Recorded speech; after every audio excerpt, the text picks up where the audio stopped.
So I'm getting ready to turn left here. Ooh, if you go back this way where they're doing the work, that's where you head over to the tents.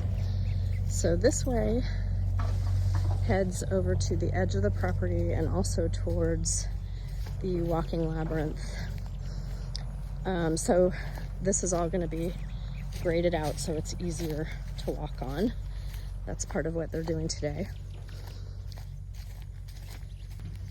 It couldn't be a more gorgeous day out here, but it is definitely, in the course of the last week, lots of leaves have already fallen. It's already starting to look a little like winter.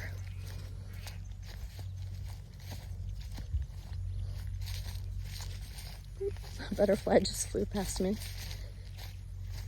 Okay, I'm getting up here where you can go off to the left for the walking path, the walking labyrinth. And if you go straight ahead, you can continue down to the edge of the property, which on this particular side of the property, it's the shortest climb up to the main ridge. So I'm gonna have some ropes and steps and stuff up there that makes it easier to climb up to the top. I'll have a sign right here that basically says left for the walking labyrinth and right for the ridge climb.